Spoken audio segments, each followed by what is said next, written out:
முதலாவது நம்முடைய வாழ்க்கையில ஒரு தரிசனம் வேணும். இரண்டாவது நம்ம எவ்வளவு பெரிய ஆற்றல் உடையவர்கள் என்பதை நாம புரிந்து கொள்ள நமக்கு ஆண்டவர் நம்ம மனக்கண்களை திறக்கணும்.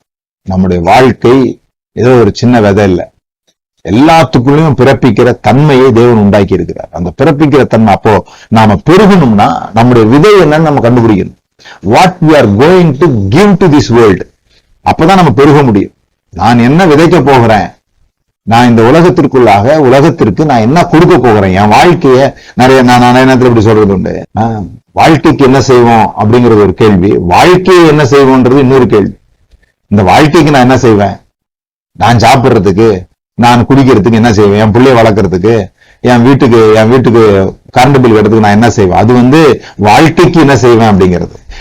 வாழ்க்கையை என்ன செய்ய போறேன், இந்த லைஃப நான் என்னவா மாற்றிக்கொள்ள போகிறேன், இந்த லைஃப நான் எப்படி விட்டுட்டு போறேன், நான் என்ன மாதிரியான ஒரு லீகசியை கிரியேட் பண்ண போறேன், அது ரொம்ப முக்கியம். நாம இதை குறித்து யோசித்து இருக்கிறோமான்னு தெரியும். ஏன்னா நமக்கு இந்த பெரிய பெரிய காரியங்களை யோசிக்க முடியாம போறதுக்கு காரணம் நம்முடைய சின்ன சின்ன பிரச்சனைகளை கண்ணுக்கு பக்கத்துல வச்சு பாக்குறதுனால. ஒரு பெரிய சூரியனை கூட ஒரு ரூபாய் காயின் கண்ணுக்கு பக்கத்துல வச்சீங்கன்னா ஒரு ரூபாய் காயின் சூரியனை மறைச்சிடும். ஆதவனை கைகள் மறைக்கிறதுல எல்லாம் சொல்லுவாங்க. ஆனா நீங்க பாத்தீங்கன்னா ஒரு ரூபாய் காயின் இப்படி கண்ணுக்கு எவ்வளவு பக்கத்துல நீங்க வைக்கிறீங்க. ஒரு சின்ன பிரச்சனையை நீங்க ரொம்ப பக்கத்துல வச்சீங்கன்னா பிரம்மாண்டங்கள் கூட உங்களுக்கு கண்ணுக்கு தெரியாம போயிடும். அதனாலதான் அந்த சின்ன சின்ன பிரச்சனைகளை நீங்க பிரம்மாண்டங்களாக பார்க்கறது வெளியே வரணும். உங்களை நீங்க பிரம்மாண்டமா பார்க்கணும். உங்களுக்குள்ள இருக்கிற ஆற்றலை நீங்க பிரம்மாண்டமா பார்க்கணும். இந்த உலகத்தில் இருப்பவனிலும் உங்களில் இருக்கிறவர் மிகவும் பெரியவர். உங்களுக்குள்ள ஒரு விதை இருக்குது. அந்த விதை அதுதான் நீங்க இந்த உலகத்துல வந்ததுக்கான நோக்கம். அதுக்குதான் நீங்க வயர்டு பண்ணப்பட்டிருக்கீங்க. நீங்க யூனிக்கா உண்டாக்கப்பட்டிருக்கிறீங்க.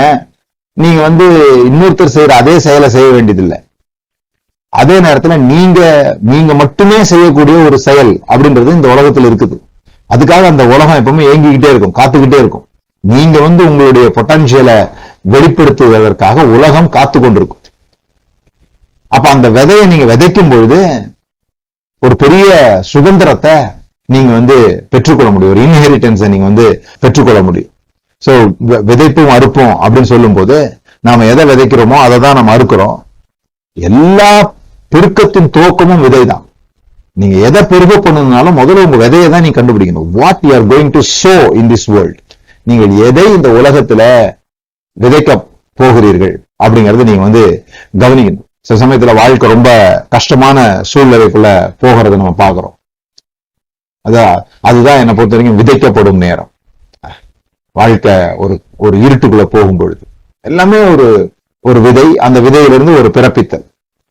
எது ஒண்ணு பிறக்கணும்னாலும் ஒரு விதை. அதுக்கு வேற வேற பேர்கள் வேணா சொல்லப்படலாமே தவிர எல்லாம் ஒரு பிளான்டேஷன்ல உருவாகிறது. மனிதர்கள் உட்பட நீங்களும் நானும் கூட விதைக்கப்பட்டதுனால உண்டானவங்க தானே. அப்ப அந்த விதைக்கப்படும் பொழுது என்ன நடக்குது, ஒரு விதையை கொண்டு போய் ஒரு இடத்துல புதைச்சிடுறோம். அப்ப நீங்க புரிஞ்சுக்கணும், புதைக்கிறதுக்கும் விதைக்கிறதுக்கும் வித்தியாசம் இருக்கு. புதைக்கிறதுக்கும் விதைக்கிறதுக்கும் வித்தியாசம் இருக்குது.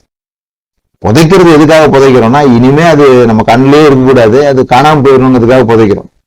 ஆனா விதைக்கிறது அப்படி கிடையாது. விதைக்கிறதுன்றது மறுபடியும் முளைச்சு வர்றதுக்காக விதைக்கிறோம். புதைச்சிட்டு திரும்பி அது முளைச்சு வரணும் நம்ம எதிர்பார்க்கறது இல்லை. ஆனா விதைக்கிறது, அதனாலதான் விதைக்கிறோம்னு சொல்லுவாங்க. பணத்தை அடக்கம் பண்ண கூட புதைக்கிறோம்னு நம்ம கிறிஸ்தவத்துல சொல்றது இல்லை. ஏன்னா நமக்கு ஒரு உயிர்த்தெழுதலின் மேல நம்பிக்கை இருக்கிறதுனால அது மறுபடியும் வருவாங்க, அவங்கள நம்ம பார்ப்போம் அப்படின்லாம் நம்புறதுனாலதான் அதை விதைக்கிறதாக சொல்லுகிறோம். அப்ப விதைப்பு என்பது வேறு, புதைப்பு என்பது வேறு. புதைக்கிறது என்னது, புதைக்கிறது இனிமே அதை நம்ம கண்ணில் பார்க்க கூடாதுங்கிறதுக்காக. ஆனா விதைக்கப்படும் பொழுது அது மீண்டுமாக வரும். எப்படி வரும்னா, விதைக்கப்படும் பொழுது அது போன சூழ்நிலையை விட, விதைக்கப்படும் போது அது இருந்த நிலையை விட அது முட்டி மோதி அந்த நிலத்துக்கு வெளியே வருது பாருங்க. அப்ப அந்த விதைக்கப்படும் போது அது கொஞ்ச நாளைக்கு இருட்டுக்குள்ள போயிடும். எப்படி வெளியே வருதுன்னு அதுக்கே தெரியாது. நம்மளோட வாழ்க்கையில கூட நிறைய சூழ்நிலைகள்ல நம்ம இருட்டுக்குள்ள போகும்போது கதை முடிஞ்சிருச்சுன்னு நினைக்க கூடாது. நாம எப்பொழுதுமே புதைக்கப்படுறது கிடையாது, விதைக்கப்படுறோம். கதை முடிஞ்சுடா அப்படின்னு கிடையாது, அழிஞ்சு போயிட்டும் கிடையாது. நாம விதைக்கப்படுகிறது உண்மையானால் நாம மறுபடியுமாக வேறொரு மேனியோடு அல்லது வேற ஒரு ஃபார்ம்ல, இந்த தொழில் எனக்கு உடைஞ்சு போயிருக்கலாம், இந்த தொழில நான் நஷ்டமாயிருக்கலாம், இந்த மாதிரியான வாழ்க்கையில நான் தோத்து போயிருக்கலாம், ஆனா நான் இருளுக்குள்ள போயிருக்கலாம், நான் எப்படி வெளியே வரும்னு எனக்கு தெரியாம போயிருக்கலாம். ஆனா நான் விதையாக இருப்பேன் என்றால் நான் திரும்ப வெளியே வருவேன். நான் திரும்ப வெளியே வரும்போது முன்னோட ஸ்ட்ராங்கா நான் வெளியே வருவேன், முன்னோட அழகா நான் வெளியே வருவேன். ஒரு விதையா தான் விதைக்கப்பட்டேன். அது விதைக்கப்படாம இருந்திருந்தா தனித்திருந்திருக்கும், அது சாகாம இருந்தது தனித்திருந்திருக்கும். செத்ததே ஆகில் மிகுந்த பலனை கொடுக்கும்.